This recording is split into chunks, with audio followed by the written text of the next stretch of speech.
Hello, hello, it's Linnea. Today we're going to be creating 4 quick and easy cards with no coloring at all. I'm using the Explore and Discover stamp and die set as well as the Seaside paper pack. And then I'm going to bring in 4 of my very favorite sets of dies from LDRS Creative. I have the scallop circle frames, the practically oval scalloped rectangles, as well as the square die set. And I apologize that my camera is so zoomed in right now. I will realize it in the next frame, and so I'll zoom out so that you're not getting quite a close-up here. Here are some of the Seaside 6x6 papers. I'm just flipping through and picking out some of my favorite patterns. And I'm going to keep the color scheme of these 4 cards pretty much to white, blue, and red. I'm going to do some stamping now. I've picked out some of the images from the Explore and Discover stamp set. I have the lighthouse, the anchor, the little life preserver thing, and then I have the, I don't know the exact word for it, but I call it the steering wheel of the ship, and I'm going to stamp all of them twice. I like to stamp twice just in case I mess up, if I get something smudged, or if I ink something and it's not perfectly correct. I always like to stamp twice just so that I have a spare image. I'm going to go ahead and stamp all of these images. I'm using a couple colors of the LDRS Creative Hybrid inks, and I chose my colors based on the colors of the Seaside paper pad. So this color here is the Kiss Me Red, and I am cleaning my stamps in between using the LDRS Creative Extreme Clean Stamp Cleaner. Since these are hybrid inks, the ink tends to grab on and really stick to the stamp. So I use that Extreme Clean, and you can see that it gets most of the ink off. Now some of these colors still do stain. I'm using Iced Tea right now. So that one kind of leaves my stamp a little discolored, as well as the Raven ink. It does not hurt the stamps at all. It just shows that these stamps are conditioned and loved. But for the most part, the Extreme Clean does get these inks clean. So if you're looking for a cleaner that really cleans your stamps, this one is definitely my go-to. Okay, so like I said, I stamped twice using my stamp positioner, so I know that each of these images are stamped in the exact same position, because as I was stamping, I put my paper down in the bottom left-hand corner of my stamp positioner, so I know that these stamps are perfectly aligned. So I'm going to do something that you might deem dangerous, and I'm going to die cut them both at the same time. I've used some repositionable adhesive in the blank spaces, and then I've also used some masking tape just to make sure that these pieces of paper don't shift and that they stay together.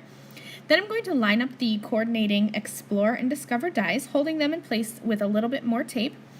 And I'm going to run this through my die cutting machine, cutting both layers of cardstock at once. And here is the magic moment. Look at this. I have 2 perfectly cut out little images for every image that I stamped. And I only had to run this through my die cutting machine once, and it didn't take hardly any extra effort. In fact, I think that it takes less effort to do it this way than it would to have to reposition all of those dies and run this through my die cutting machine a second time. So now I have all of these images, and it just so happens that each one of these images stamped and die cut beautifully, so now I have 4 extra images that I can keep in the back of my stamp pocket for when I want to create future cards. Now it's time to create all 4 of these cards, and these cards are so quick to put together. I'm not going to be doing any inking or any stenciling.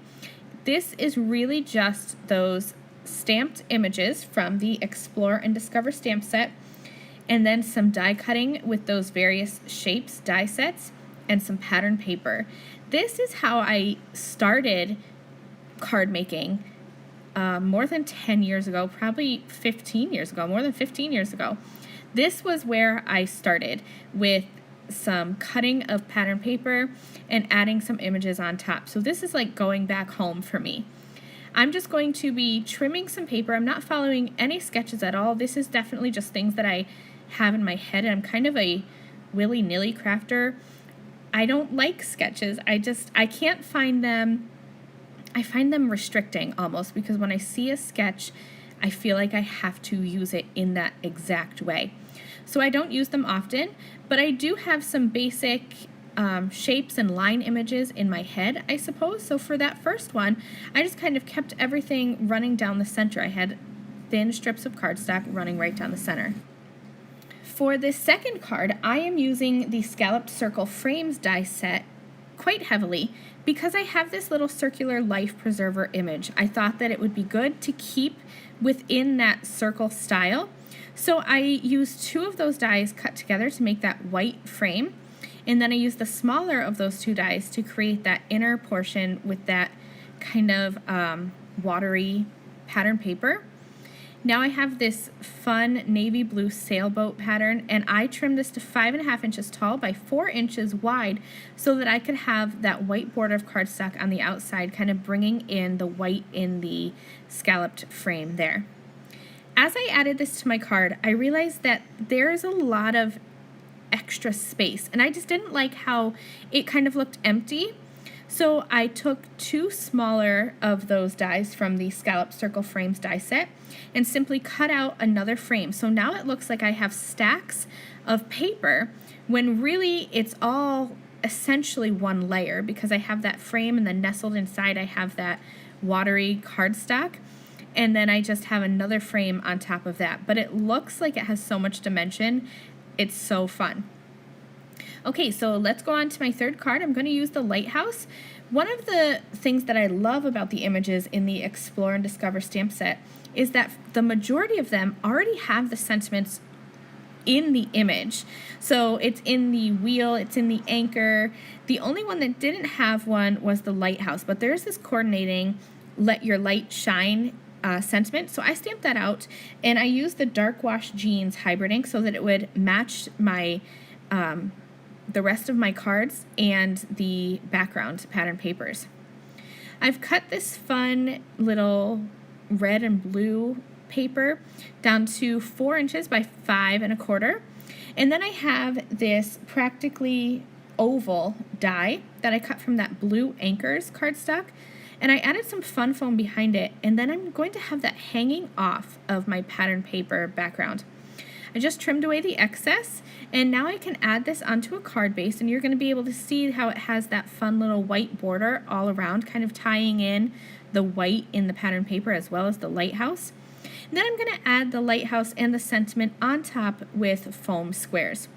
So I hope that you're kind of getting the sense of these cards, and I have one particular color scheme that I'm sticking to, and the designs are quite simple and very easy to replicate.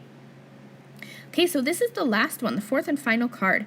I have this practically square die set, and I cut this little, I guess it's kind of like a banner, and I loved it, but I thought that the 2 pattern papers were meshing together too much. You couldn't see a defined edge. So here's a little trick that I use frequently. I will add that die cut pattern paper piece to a piece of white cardstock with liquid adhesive so it's flat on that white piece. Then I'm just going to use my scissors to trim around and basically fussy cut a white border. You know how we do this a lot for stamped images? Well, I definitely do it for die cut images as well, especially when I'm layering pattern papers on top of each other. That white border gives it some definition and helps it to pop off from the background. I have that brown colored steering wheel on here, and I thought that went well with those starfish in the background. So here are all 4 quick and easy pattern paper and stamped image cards. I would love it if you'd tell me in the comments which one of these designs is your favorite. I think I am in love with the lighthouse card. I love how that practically oval die just hangs off the edge. It provides a great focal point. Thank you guys so much for joining me. I will see you again really soon. Bye!